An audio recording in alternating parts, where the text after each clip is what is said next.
Confined within the walls of a South African jail, the young lawyer from India found no reason to complain. Some say that jail is a palace. Others look upon it as a beautiful garden. Some others hold that through the jail gates we shall pass from our present bondage to freedom. The year was 1907. The young lawyer from India was Mohandas Gandhi.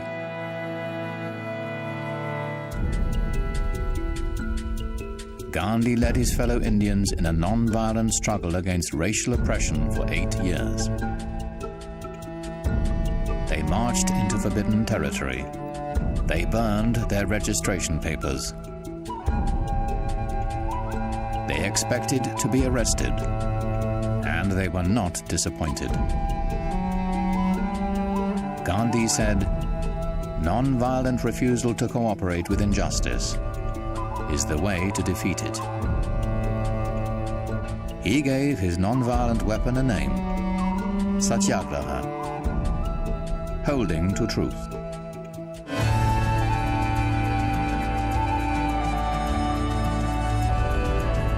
In every decade and on every continent, underdogs have taken up Gandhi's strategies to fight for their rights and freedom. Nonviolence means fighting back, but you're fighting back with other weapons. The power that Gandhi discovered changed the 20th century.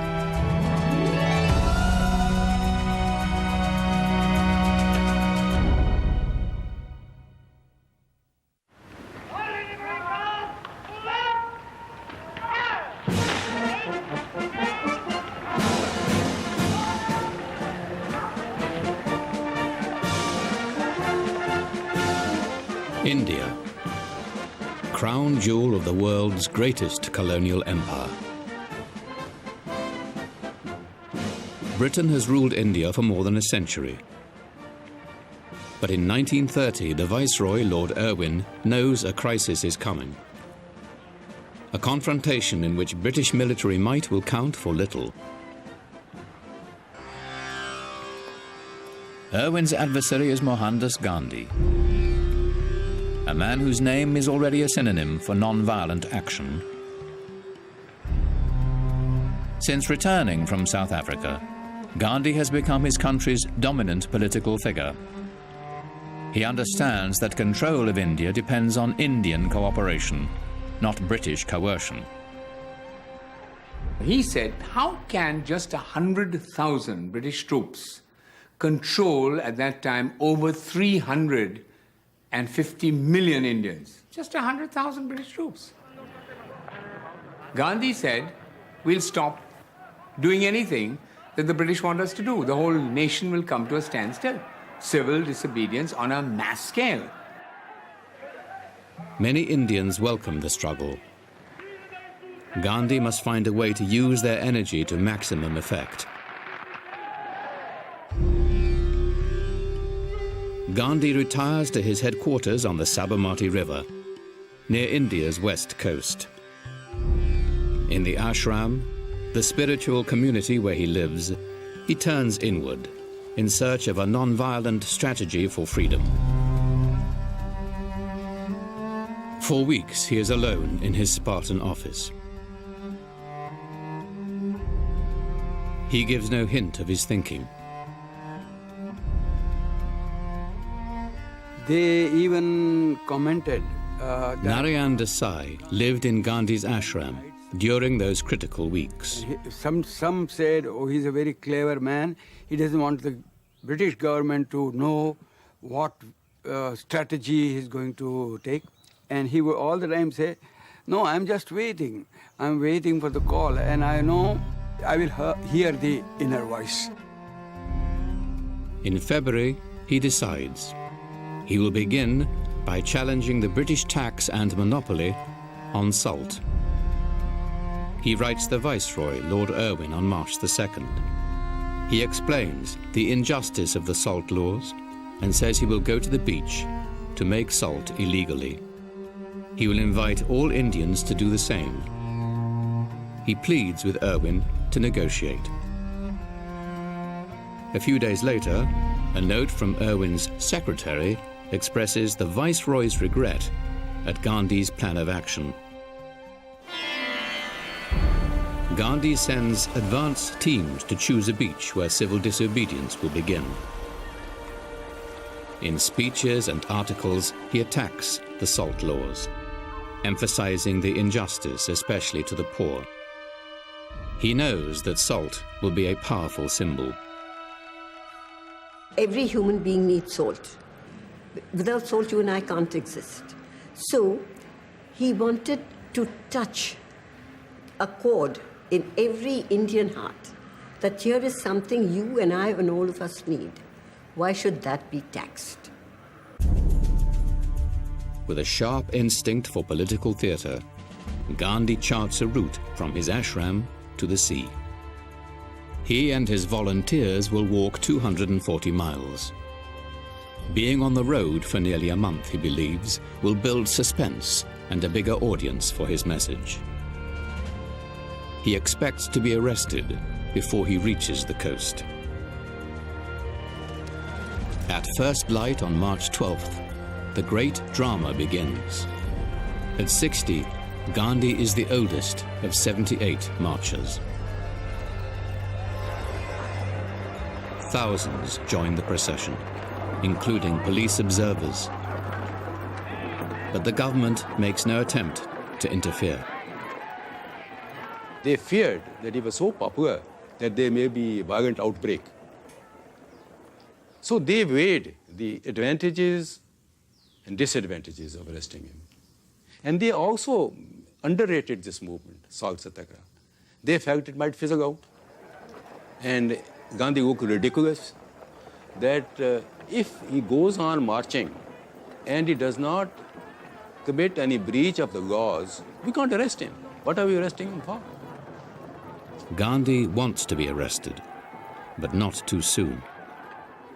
The longer he marches, the more publicity he will receive. His messages are aimed equally at his immediate audience and the outside world, represented by dozens of journalists who have joined the march. In his speeches, he insists, we must not hate the British. They have not taken India from us. We have given it to them.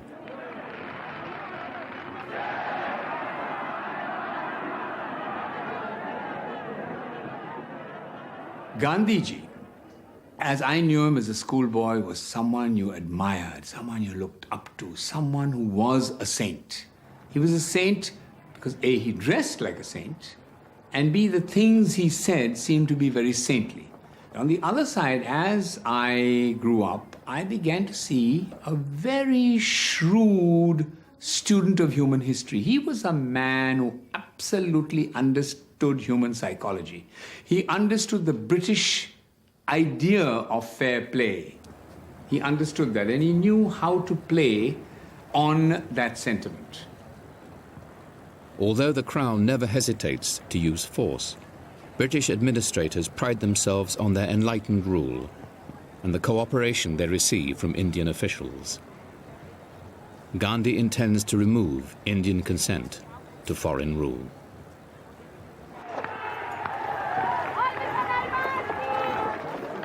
The Salt March will create a dilemma. If they arrest him, all India will rise up in protest. If he is permitted to openly defy the law, British control will be lost, perhaps irretrievably.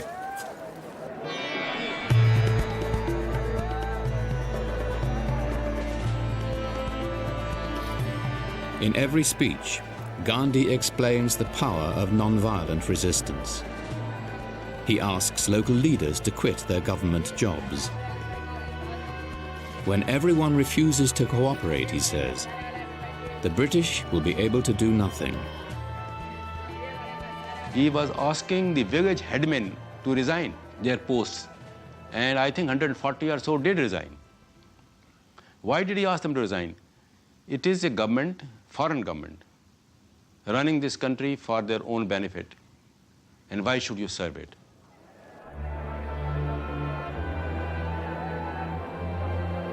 Defying rumors that his health is failing, Gandhi sticks to his schedule. At every rest stop, he asks, how many local officials have quit their government jobs? How many villagers are wearing khadi, the handmade cotton cloth that is the informal uniform of his movement? Gandhi tells Indians not to buy imported cloth. He spins cotton for 2 hours every day to dramatize the millions of jobs lost to imported British cloth. Gandhi says, if every Indian will spin at the same time, the song of the spinning wheel will become the song of freedom. He gets by on 4 hours sleep. He must persuade thousands of volunteers to be arrested and go to jail, or his long march will end in failure. And here was a man who understood how to get the maximum exposure for his message. And in a sense, you can say he was one of India's greatest, I hate to use the word, but within quotes, advertising men. And as he marched, long before Martin Luther King's March on Washington, Gandhiji was the originator of this. And as he marched, people began to spread the word. He's on the march. He's going to defy the law. Let's join him. This is a chance to show the British without having to hit them, to show them that we stand for something. We are not just slaves. And by God, even I, who was only a schoolboy at that time, I tell you, my hair stood on end when I realized he was slowly approaching the goal. And we all knew once he picked up that handful of salt, he would be arrested. On the 24th day, the marchers approached the sea. An American newspaper editorializes, as Britain lost America through tea, it is about to lose India through salt. On the eve of the law-breaking, Gandhi meets on the beach with 12,000 supporters. Hold the salt in your fist, he suggests, and think it is worth 60 million rupees. That's how much the government has been taking from us through the monopoly on salt.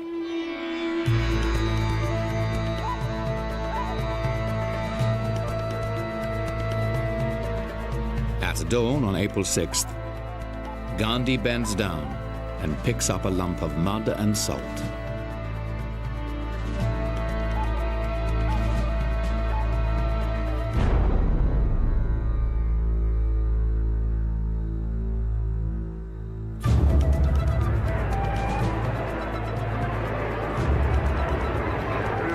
News that Gandhi has broken the salt law electrifies the country. Thousands march to the shore to follow his example. Jawaharlal Nehru, India's future Prime Minister, describes the mood.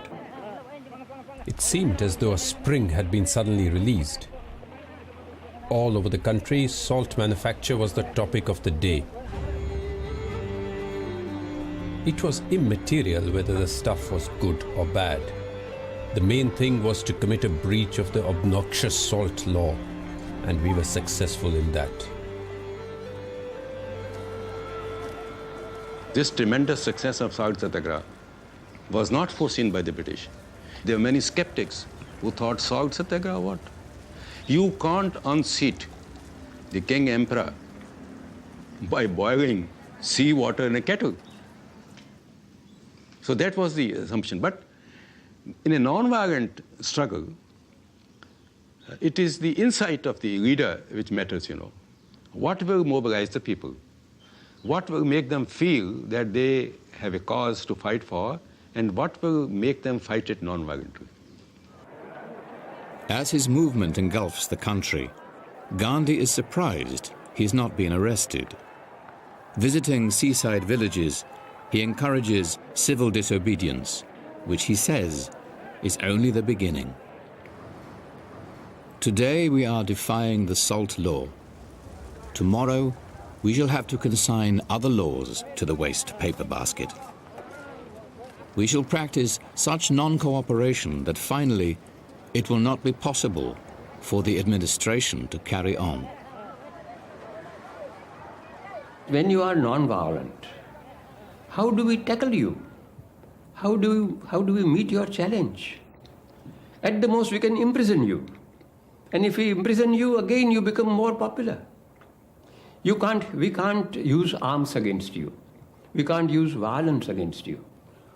So here is a person who has evolved a technique which overpowers the British. From the government in Delhi, Lord Irwin cables London. The personal influence of Gandhi threatens to embarrass the administration, and in some areas he has already undermined government authority. Gandhi's headquarters are on the beach. A month after he picked up the first lump of salt, he announces an escalation.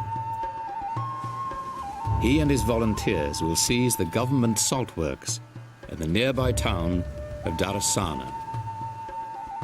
Near midnight on May 4th, he writes to Lord Irwin, offering 3 ways to stop the raid on the salt works. End the salt tax, arrest the raiding party, or break their heads. He finishes the letter and retires for the night.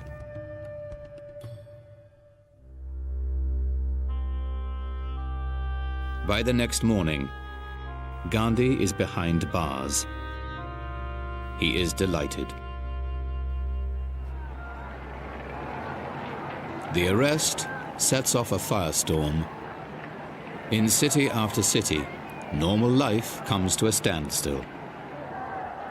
Lord Irwin announces a strategy of steady pressure. Police are to use minimum force. Irwin issues emergency ordinances. Political meetings are prohibited. The press is censored. The Indian National Congress Working Committee is banned. Irwin's plan to avoid repression fails as the new ordinances provide new opportunities for law-breaking. Thousands are arrested, exactly what Gandhi wants. A batch of policemen came to arrest my father, and some of us young children were following the police van, and instead of saying bye-bye, Papa, or something like that, I was telling him, Papa, this time no less than 2 years, which means I want you to be in prison for no less than 2 years. You see, it was a pride to have your father sentenced for 2 years and not for 3 months or so. So Gandhi's idea is what had touched even the children in that atmosphere. Gandhi's raid on the Darasana salt works goes forward without him. A well-known poet, Sarojini Naidu, leads the siege. She instructs her army. You must not use violence under any circumstances. You will be beaten, but you must not resist. You must not even raise a hand to ward off the blows. After 10 days of skirmishing, 2,500 demonstrators confront the guards head-on.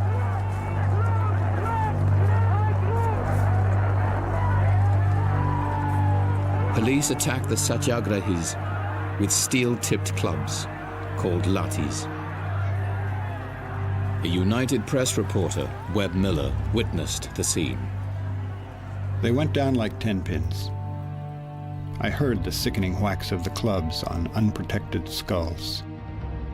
Those struck down fell, sprawling, unconscious or writhing with pain, with fractured skulls or broken shoulders. Miller's report is published in nearly 2,000 newspapers and read aloud in the US Senate.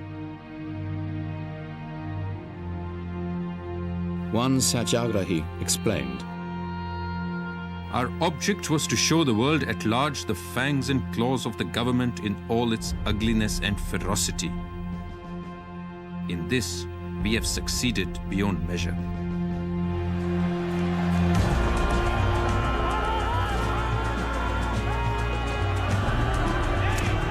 In midsummer, the struggle is undiminished. Even with Gandhi and most nationalist leaders in prison, government has effectively lost control of major cities. Press reports of police brutality damage the British cause almost as much as the resistance campaign. Irwin cables the governor of Bombay. I am sure these lathi charges are exactly what our enemies want. We should be racking our brains for a way to deny them this advantage.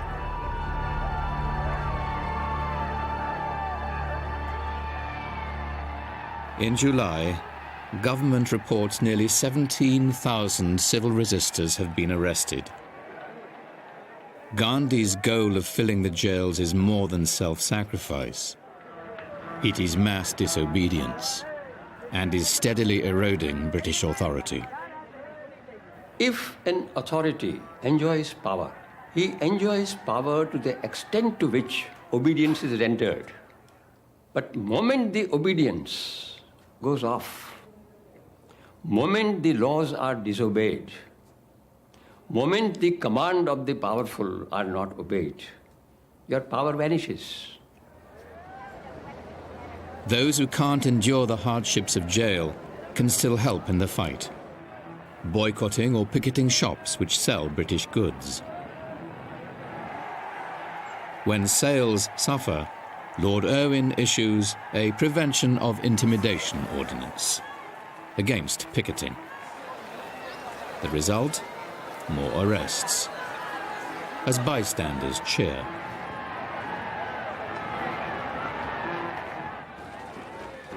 British trade with India drops 25%. And in December, 3 out of 4 foreign cloth shops are closed. By January, the British Prime Minister Ramsay MacDonald sees that negotiations are the only way to end the standoff. He orders Gandhi and the other leaders released. The national movement remains strong as Gandhi's release is celebrated. But the commander knows his foot soldiers need a rest. On February the 14th, he informs Lord Irwin that he is ready to negotiate. He insists that salt-making and boycotts will continue during the talks.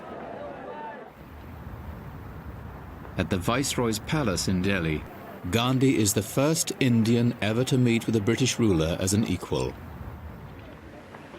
Negotiations last 3 weeks. Irwin refuses to give ground on the salt laws and cloth imports, concessions which would alienate his Indian collaborators. Gandhi secures the release of political prisoners and the lifting of repressive ordinances. He calls off civil disobedience. Constitutional issues are pushed back for later talks in London. There were many people who were not satisfied. They thought that perhaps Gandhi compromised and perhaps went out of his way. But Gandhi's argument always was that this movement is not in vain, because it is through such movements that he is training people, that you can't have everything at one stroke. You compromise, you gather your strength, you train yourself, and then take the next step.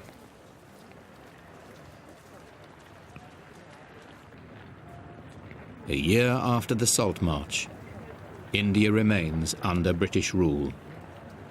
But Gandhi has ended the pretense of British legitimacy in India. By exposing injustice and ending Indians' consent to foreign rule, he has awakened the people to their own power and set India on the road to independence. Britain grants Indian independence 16 years later, in 1947. Within a year, Gandhi is dead of an assassin's bullet.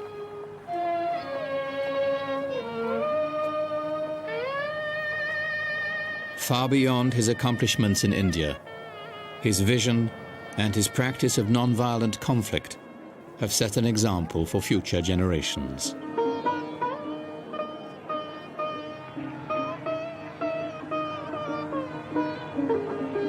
He had once said, "My technique of non-violent struggle is in the same stage as electricity in Edison's time, to be refined and developed."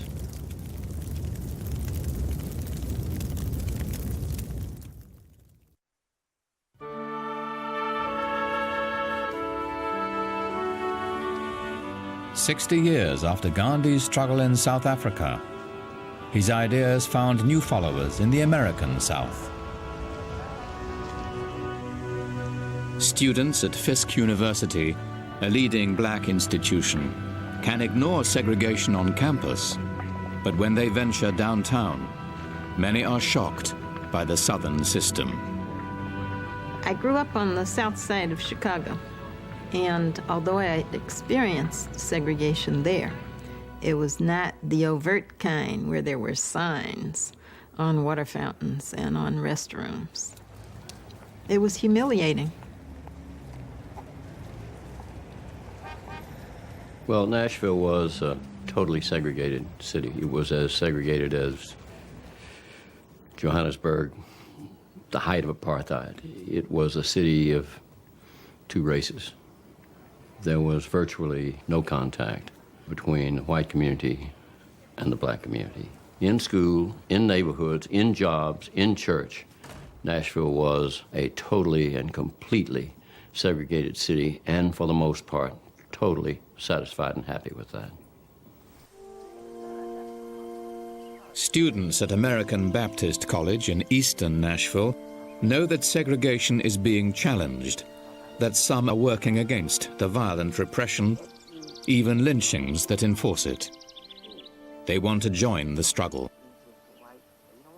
We've been taught one thing in the school about the Declaration of Independence, about the Bill of Rights, about the Constitution. And then in the real world, we were living something else. James Lawson, a Methodist minister from Ohio, soon gives Nashville's students a chance to take part. The soft-spoken Lawson is 30 and has spent 3 years teaching in India, where he studied the work of Mohandas Gandhi. In a small church near the Fisk campus, Lawson has started a series of evening workshops on nonviolent action.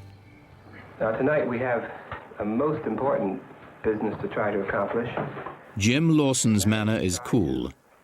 His objective is breathtaking: to eliminate segregation. His classes attract Nashville's brightest students. A good friend of mine in Alabama here last April was taken out by the KKK and beaten on a tree, tied to a tree, beaten by chains and whatnot. I thought nonviolence would not work. But I stayed with the workshops for one reason, and that is because they were the only game in town. That was the only group even trying to do anything to combat segregation that I knew about. He started praying, "Father, forgive these men." Jim Lawson has been encouraged to come south by Martin Luther King Jr., who says the civil rights movement needs leaders who understand non-violent strategy and tactics. Then they started protesting. "You can't pray that prayer," they said. And then others said, "Yes, but the man who's going to die has a right to pray any way he wants to pray." And this immediately started a division among them. We took the whole group through a holistic view of nonviolence, its history, its roots in the Bible, its roots in Christian thought, the methods of nonviolence. We told the stories of nonviolence. And I stressed the Gandhian idea of our being engaged in experiment. It may have much more meaning to the attacker if, as he strikes you on the cheek, you're looking him in the eyes. Unfortunately, the concept of nonviolence for many people is that you get hit on one cheek, you turn the other cheek, you don't do anything. But nonviolence means fighting back. But you're fighting back with another purpose and with other weapons. Number one, your fight is to win that person over. And that is a fight. That's a struggle. That's much more challenging than fisticuffs. Right. Okay. Peggy? If I were being beaten, what is it that I would be able to do? We said we were going to desegregate downtown Nashville. Our first step was going to be desegregate lunch counters in restaurants. That, of course, was the first Gandhian step. That was the first step of nonviolence. To research and examine and focus on an issue. Choose a target, choose an issue. Now, let's see. Months before going to the lunchrooms, Lawson begins preparing them. A bunch of niggers. Well, look at the 8 balls all lined up. Hi there, Jungle Bunny. He's so dark, he's making the whole place dark. He wants them to have experienced both physical and verbal attacks, and to learn how to resist the impulse to run or fight back.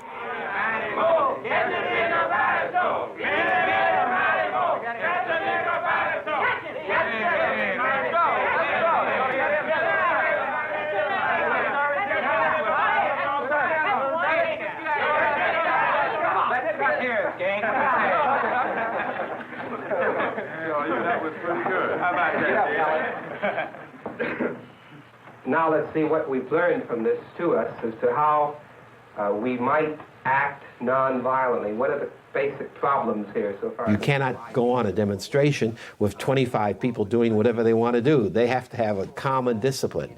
And that's a key word for me, that the difficulty with nonviolent people and efforts is that they don't recognize the necessity of fierce discipline and training and strategizing and planning and recruiting and doing the kinds of things that you to have a movement. That can't happen spontaneously. It has to be done systematically. They stage their first sit-in on a Saturday, when they are sure to be noticed. We spent many, many hours anticipating some of the opposition. And we knew that that's one of the things that they would say. We don't want to sit next to dirty people while we have lunch. And so one of the ways we combated that was by having a dress code. We had been told it was a possibility of being arrested. But we went to the lunch counter, we took our seats. We sat in a very orderly, peaceful fashion. They are not surprised when they are refused service. I said, I'm sorry, our management does not allow us to serve niggers in here. Store managers quickly close the dining areas, but the students remain until closing time, reading and doing homework. There is no violence, and no one is arrested. The sit-ins make page 10 of the Sunday paper. City editor John Siegenthaler remembers the reaction. The reaction initially was sort of shock and maybe even some humor. I mean, who do they think they are? What do they think they're doing? We knew it was a news story, but didn't really know how to cover it. Local businesses take a predictable position. They'll close down before they'll serve black customers. A week later, the students are back. They provoke curiosity and verbal abuse, but no arrests. Whites still think the sit-ins are a passing fad, hardly a threat to the status quo. On the third Saturday, they are ready to target a total of 6 stores. Let each person now get himself or herself a partner that they will stick with. Now, we don't want a white person with a Negro of the opposite sex, because we don't want to fight that battle. We were told in advance that day that they were going to allow the hoodlums to beat us up, and then the policemen were going to arrest us. So we need to be prepared to get beaten and arrested. So that was a condition under which we went down. By now, they're well prepared for contingencies. Each group includes a leader and observers who will phone reports back to the church. Observers are carrying telephone numbers for ambulance services and a pocket full of telephone change. As they enter the stores, the second and third waves of demonstrators stay out of sight, ready to move in when the first group is arrested. As predicted, the police hang back for the first 15 minutes.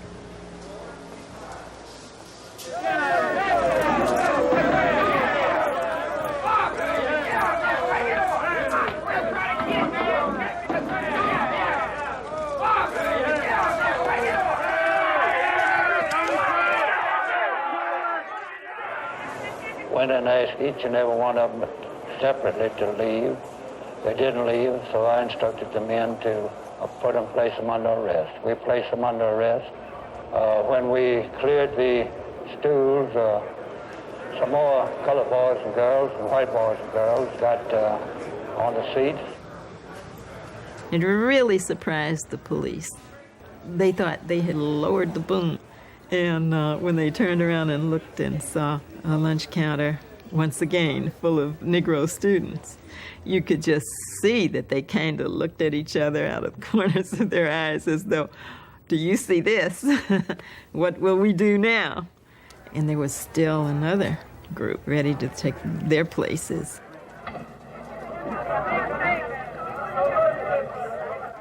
You're in jail.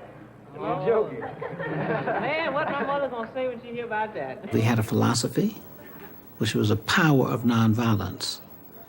And that kind of power we felt was more forceful than all of their police force, all of their lawmakers, and all of their dogs or billy clubs or jails, and that our capacity and willingness to suffer outweighed any power they had.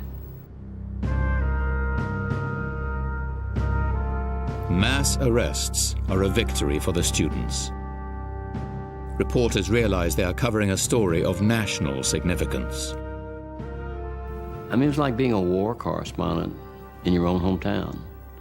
The only thing you knew was that the war was on, that the weapon of nonviolence was winning over violence, and that this was a historic moment, however it came out. I think there was a sense of history there that we all understood.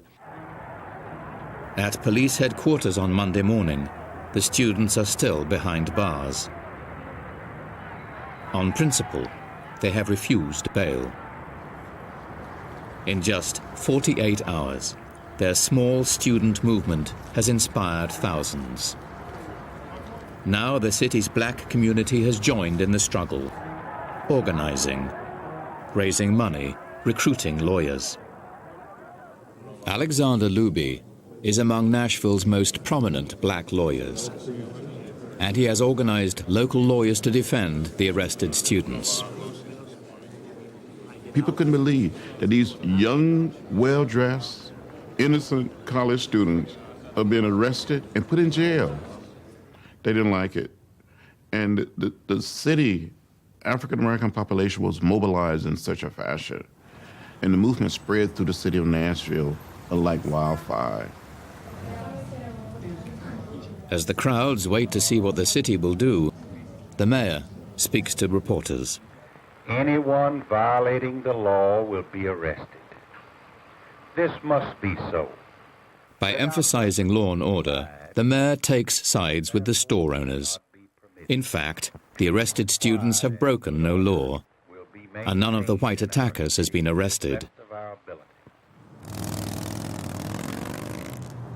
The city and police were ill-prepared for a mass civil disobedience effort.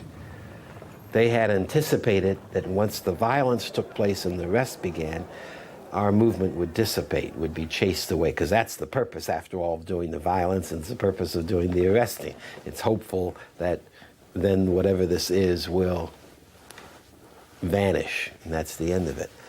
That didn't happen. A week later, nothing has changed. As the students return to the lunch counters, the city has only one answer: more arrests.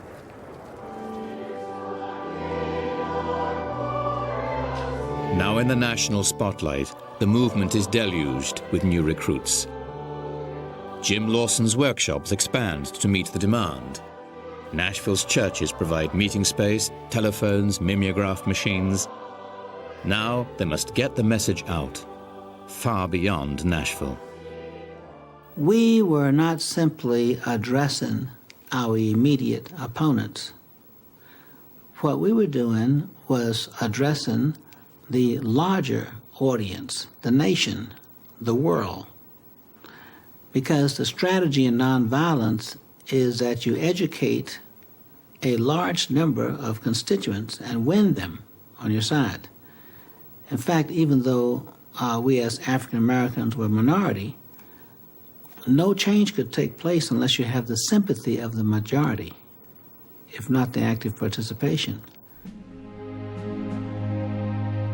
The students know that sympathy by itself may not be enough. Taking advantage of the outrage their arrests have provoked, they escalate the conflict. Sit-ins continue, but a new tactic is added: a boycott of the downtown shopping district. Picketers ask customers not to patronize stores whose lunch counters are segregated.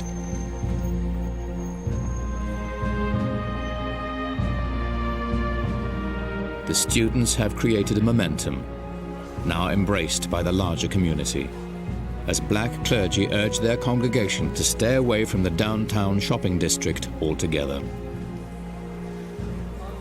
It allowed for the whole community to be participants in the movement, because that's one of the things that we in the nonviolent world always teach, namely that in a nonviolent movement, everyone can be a participant. Children can participate, women can participate, men can participate, young people, old people. Everyone can do the work. As the boycott takes hold, the sit-ins and arrests continue. The conflict becomes a seemingly permanent fact of life in the downtown shopping district. Picketing and boycotting provoke a racist backlash. But the counter-demonstrations backfire. Frightened white people begin avoiding the downtown area, unwittingly joining the boycott. A Fisk University economist calculates that some downtown stores have lost up to 40% of their business. As Easter approaches, the usual surge of spring buying never happens. Among blacks, the boycott is estimated at 98%. That was a powerful message sent to the white community that, you know, it's one thing just to deal with these students on a Saturday-to-Saturday basis and lock them up and let them get bailed out, and we'll try them and sentence them to $50 fines and that sort of thing. But it's another thing when you go down there and there's nobody on the street. At Easter, the counters are still segregated. But the sit-ins have put civil rights on the national agenda as never before. For the past several months, a new strategy to end racial segregation has been spreading through the South. On Easter Sunday, NBC's Meet the Press looks at nonviolent resistance. The moderator suggests that boycotts might be better than sit-ins and arrests. Dr. King, wouldn't you be on stronger grounds, though, if you refused to buy at those stores and if you called upon the white people of the country to follow you because of both your moral and your legal right not to buy? I think, Mr. Spivak, sometimes it is necessary to dramatize an issue because many people are not aware of what's happening. And I think the sit-ins serve to dramatize the indignities and the injustices and the dissatisfaction of the Negro with the whole system of segregation.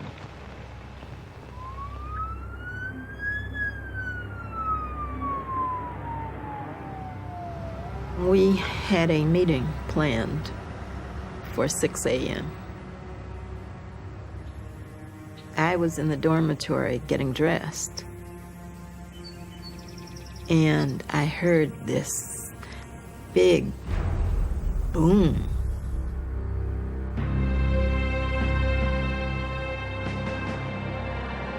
I soon learned that Attorney Z. Alexander Luby's home had been bombed. It, of course, was the effort of the enemy to scare us off. Violence has a very simple dynamic. I make you suffer more than I suffer. I make you suffer until you cry, uncle, and you surrender. That's what a war is. It's violence. The difference with nonviolence is we don't want to beat the opponent up. We don't think that does any good. Luby and his wife are uninjured. But as Lawson has taught his students, violence can backfire. The bombing has shocked the city and given the students a strategic opportunity. They send a telegram to the mayor demanding a meeting, and they organize a silent march from the campus to City Hall.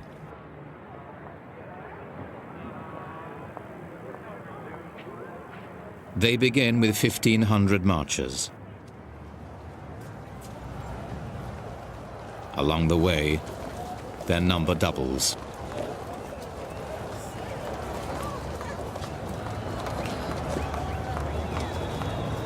Mayor Ben West is waiting for them. West gets into an argument with a black minister, but then Diane Nash steps forward with some very direct questions. I asked the mayor, first of all, Mayor West, do you feel that it's wrong to discriminate against a person solely on the basis of his race or color? I tried as best I could to answer it, frankly and honestly, that I could not agree that it was morally right for someone to sell them merchandise and refuse them service. And I had to answer it just exactly that way. Nash goes on to ask the mayor whether he feels the lunch counters should be desegregated. He answers, yes. It was the first major change in the attitudes of the city. Nashville began to desegregate its public institutions and its department stores that day. It took 3-4 years before theaters, restaurants, all public conveyances were desegregated. But with Ben West's declaration, no, it's not right, the process of change began. The downtown retailers now tell the students privately they want to desegregate. The students devise a plan. We suggested to them, which was a great relief to them, that there would be no announcement that the demonstrations had ended. There would be no announcements that black people were being served. No announcements, no press, no police. A movement that began in the basement of a small church in September has desegregated the downtown lunchrooms by spring. They go on to desegregate other restaurants and public facilities, showing how to remove business support for segregation by making it costly and controversial. It's a weapon that will prove decisive as the civil rights movement gains momentum.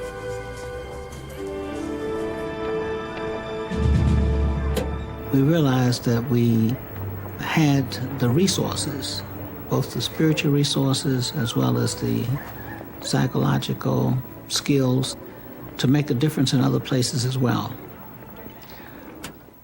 We understood how to organize a community. We understood how to conduct a demonstration. We understood how to negotiate. And we understand how to deal with the media. We were warriors in that sense. We had been prepared. This was like a nonviolent academy, equivalent to West Point. For the rest of the decade, they carry what they've learned farther south and across the country.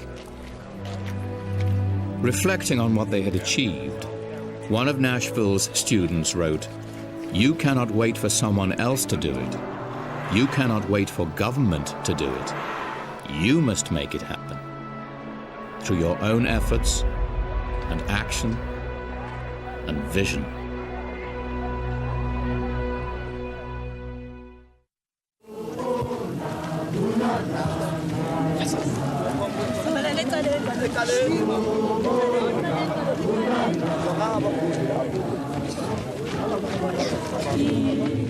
Every weekend, they bury their dead. In the last year, news of black youth shot by police has become as common as the weather report.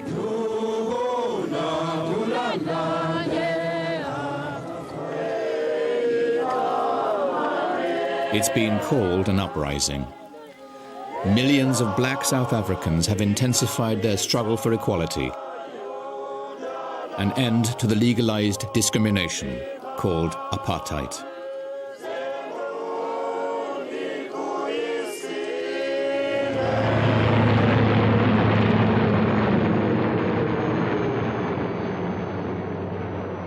Security forces have become newly aggressive in the black townships, a provocative target for angry young people.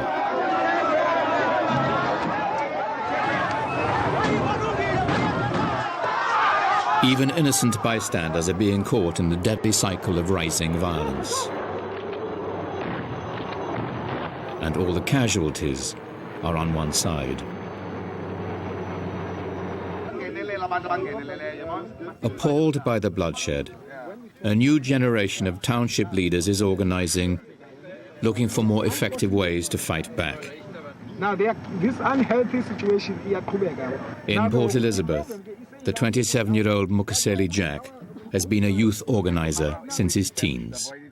There was a frustration in the township as to what was happening. There was a serious confrontation with young people fighting with the police with their bare hands, and police shooting at them without mercy. And then he said, let us expose these policemen for what they are. Let us take this fight in the townships away and bring it right to their homes.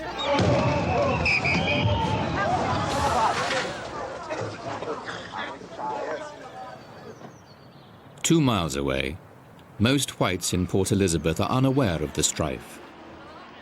White-owned newspapers and state-controlled television do not report township disturbances. But a handful of whites have joined the anti-apartheid movement. One of them is Janet Cherry, a young social worker who has been an underground member of the outlawed African National Congress since college days. The idea was that we've got to take the struggle into the white areas, not because of any racist motive, but because of that understanding that the state wasn't in fact vulnerable unless you made an impact outside of the townships. The black civic movement has been growing. In 1983, the United Democratic Front was created as a national umbrella for over 600 local civics, street committees, church groups, sports teams, women's clubs. As this organization broadened and broadened and broadened and broadened, it became extremely difficult for the security forces to crush these people, because now you have big centers of resistance within the community. And then slowly, you started everybody to include him in the struggle for justice. And slowly everyone saw his role. In May 1985, several middle-aged women approached leaders of the Port Elizabeth Black Civic Organization to suggest a boycott of white business.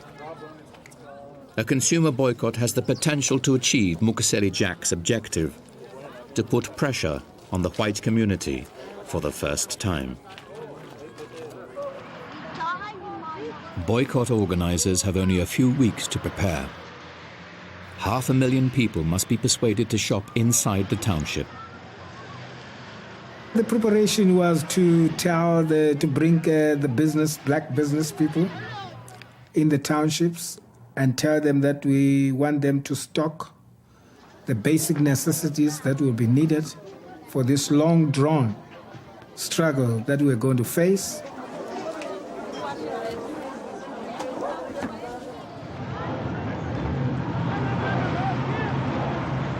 Weekly funerals, the only public gatherings not prohibited by the government, are their only opportunity to rally support for the boycott. We want a government based on the will and wishes of the people. We want a government... 2 days before the boycott will begin, Mukaseli Jack is the main speaker. And I'm going to say, they can take us to jail. On Monday is the D-Day. Monday is the D-Day. Monday is the D-Day. Monday is the D-Day.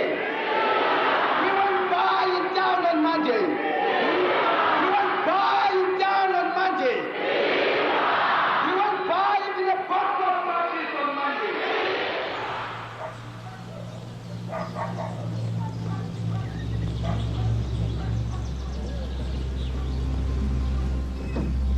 It looks the same as any other morning.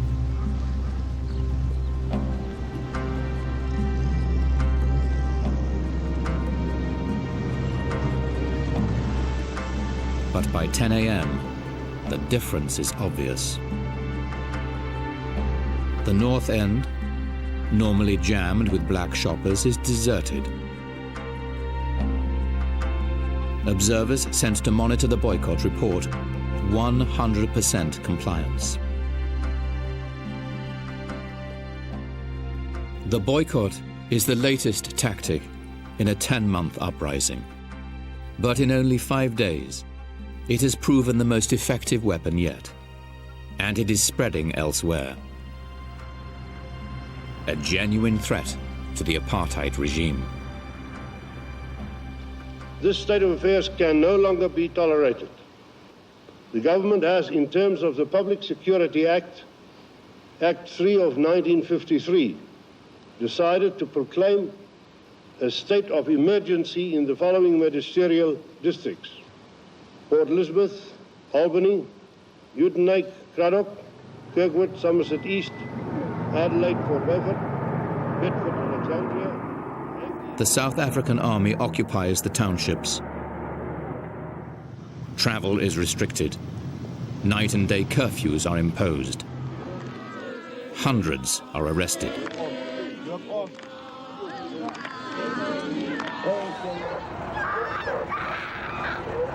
Young males are singled out for brutality, but repression does not diminish the boycott. Security forces have little success rounding up the leaders.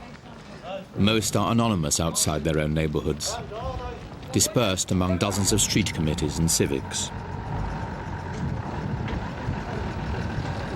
If they declare a state of emergency, they were panicking because we were becoming effective. They were feeling us coming.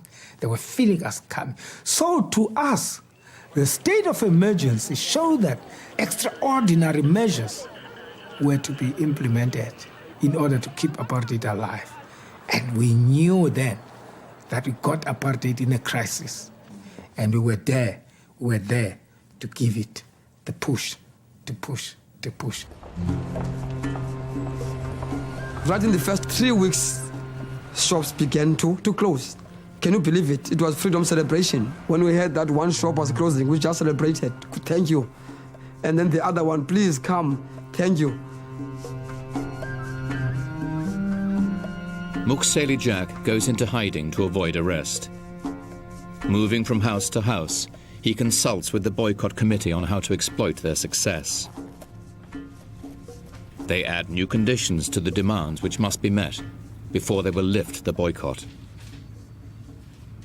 We had concrete demands, and these demands dealt in those days with simple things when you look at them today, like opening of public amenities or facilities to all races, taking out of the troops from the township, making this available, whatever was not available, and end discrimination in the workplace, etc.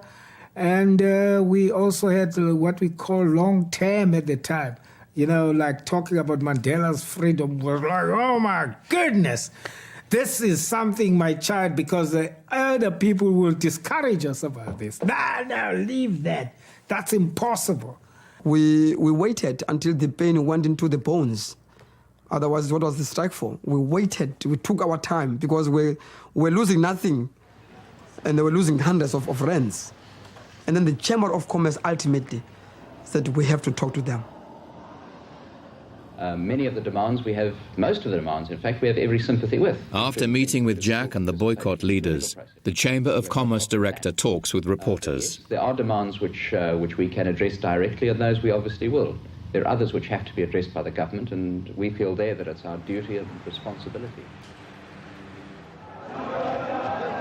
Jack has been a well-known youth leader for several years. Now his role as boycott spokesman has made him a serious threat to the regime. He was an extreme troublemaker, an activist in the true sense of the word, yes. Colonel Lawrence du Plessis was Chief of Military Intelligence for the Eastern Cape Province. They're not really committing a crime. Like you said earlier, if they don't want to buy, it's not a crime if they don't want to buy from people, but it's mass action.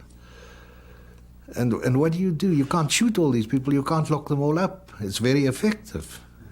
Well, Gandhi started it, if I'm not wrong, passive resistance. When security forces realize the boycott is not disintegrating, they decide to take action.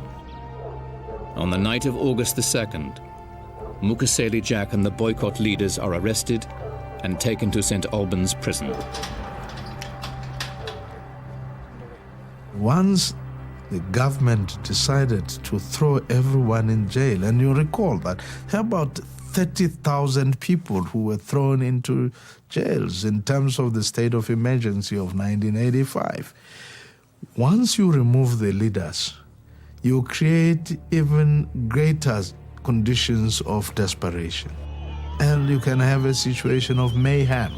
And this is what, the state had pushed South Africa into. Spontaneous outbursts by angry young people now jeopardize the movement.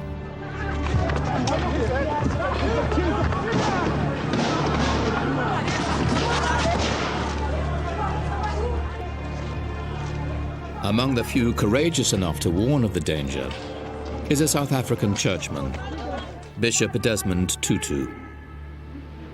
Why must we discredit our cause by using methods which, if they were used against us, we would oppose? And you and I must be those who will walk with heads held high. We will say we used methods. We used methods which can stand the scrutiny, the harsh scrutiny of history. By keeping Mukhseli Jack and his comrades behind bars, the regime is preventing negotiations that could end the crippling boycott. By September, Port Elizabeth retailers are desperate. Jack suddenly has powerful white allies. I mean, a respected businessman going, now looking for these people that have been described as hooligans and as thugs. Now the businessman says, these leaders got legitimate grievances. If they have committed a crime, take them in front of a court of law and try them and find them guilty or innocent. Don't just lock them up. The boycott enters its 4th month. Thousands of blacks are still coming to their jobs in white-owned shops, but they buy nothing. White businessmen have been negotiating a deal. The boycott will be suspended if the businessmen can arrange for the black leaders to be released. We were not intending to antagonize these white people, but our idea was just to drive our point home. And you see, when we stop it, of course, also, it served 2 purposes. The pressure on our constituency to go and shop for Christmas was going to lead to some cracks within our own ranks. So we hit 2 birds with 1 stone, saved those people, and also kept our unity intact for the next fight. The Christmas shopping season is back to normal as businessmen begin serious negotiations with the boycott committee. Mukseli Jack and his colleagues have set a deadline. If their demands are not met by March 31st, the boycott will be reimposed. Their short-term successes have given Port Elizabeth's blacks a sense of confidence. Their leaders have been released from prison, and troops have been withdrawn. But as the deadline approaches with no progress on their major political demands, they prepare a new boycott. Unexpectedly, on March 11th, the government bans 2 civic leaders. One of them is Mukseli Jack. The banning order is a form of house arrest, which halts negotiations. At that point, there was a build-up of international pressure, build-up, exposing that this was no more apartheid, small apartheid. It was complete fascism, because almost every paper was banned, every individual was banned.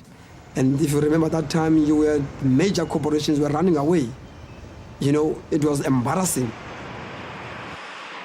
Economic sanctions against South Africa are being debated in the US and Europe. Most governments are resisting, saying that state-imposed sanctions would hurt ordinary people more than the government. But now, as black South Africans call on Western governments to impose punitive sanctions, an exodus begins. Led by AT&T, IBM, GE, Ford, General Motors, and Coca-Cola. March 22nd, a Supreme Court justice lifts the ban on Mukseli Jack, saying the government has given insufficient reasons. The victory energizes the movement, just 9 days before the new boycott is scheduled. Jack tears up his banning orders, using the celebration to cement the solidarity they will need in the weeks ahead.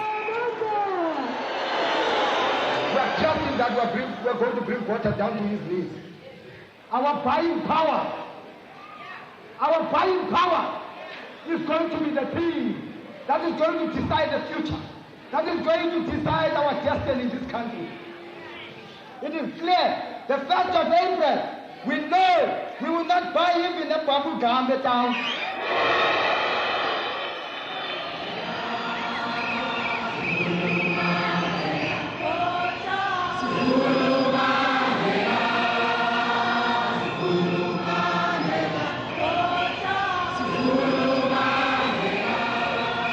The boycott is on.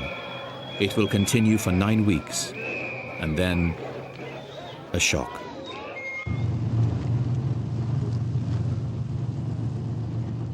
Security forces scour the black townships, arresting thousands. the government has secretly imposed a state of emergency. For hours, police raid the offices of black civics, trade unions, the UDF, the South African Council of Churches, arresting and confiscating documents. Peaceful protesters at the parliament buildings are dispersed and arrested. Damage to 11 church 16 hours after the crackdown started, President Botha speaks in Parliament. He cites intelligence reports on the imminent threat of armed revolution by the ANC and Communist Party. These revolutionaries are controlled by a power clique which is typical of Marxist regimes and which is interested only in a violent takeover of power. It is not possible for the reasonable majority to continue the search for a peaceful and democratic solution. It is the second state of emergency in less than a year.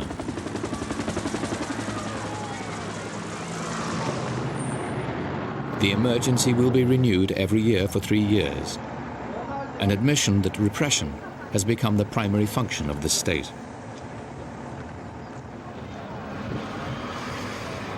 Anti-apartheid forces are driven underground, but not destroyed. They have not brought the government down, but non-violent mass action has shattered its legitimacy. The system of apartheid is no longer viable.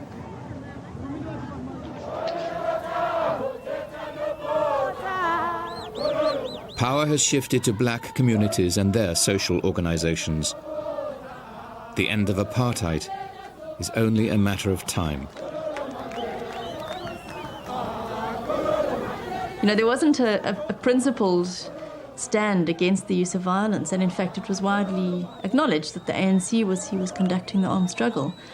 But it was in fact the activities of the UDF in mass organization which brought about the change in South Africa, really. That it was that mass organization which put pressure on the state to ultimately to change. I mean, that brought about the stalemate, the impasse, where the state could no longer respond. The eyes of the world are presently focused on all South Africans. F.W. de Klerk becomes president in late 1989, after P.W. Botha is forced to resign.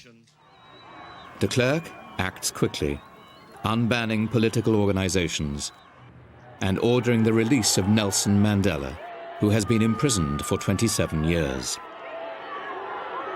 By refusing to renounce armed struggle, Mandela has prolonged his imprisonment by years.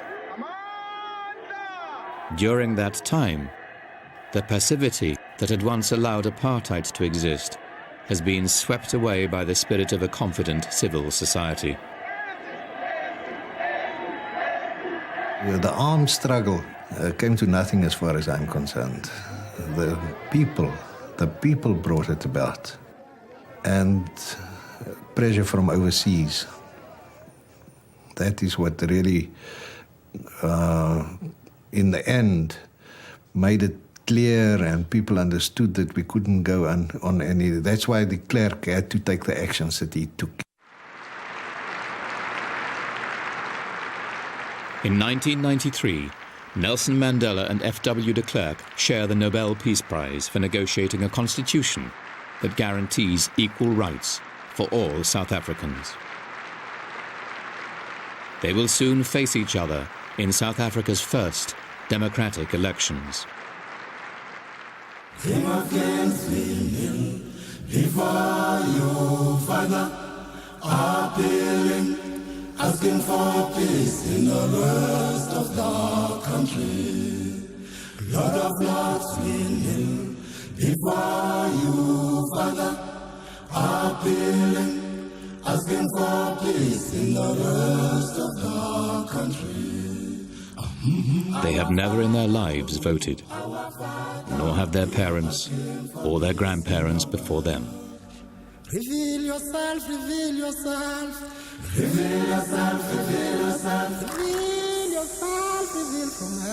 The struggle against apartheid, against the racism in South Africa, fundamentally had been non-violent. We were inspired by what had happened in India, in Poland, in the civil rights movement in the United States, what was happening in the Philippines. I suppose that human beings looking at it would say that arms are the most dangerous things that a dictator, a tyrant needs to fear. But in fact, no. It is when people decide they want to be free. Once they have made up their minds to that, there's nothing that will stop them.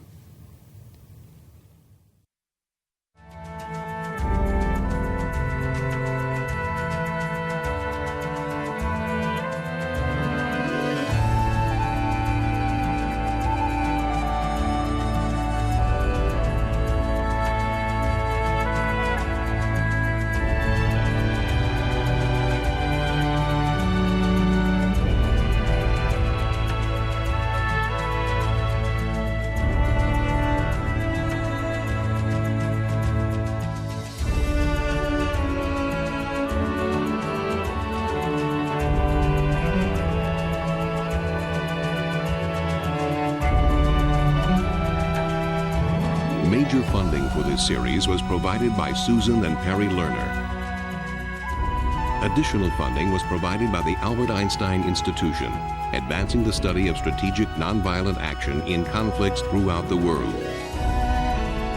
Elizabeth and John H. Van Merkenstein III, Abby and Alan Levy, and the Arthur Vining Davis Foundations.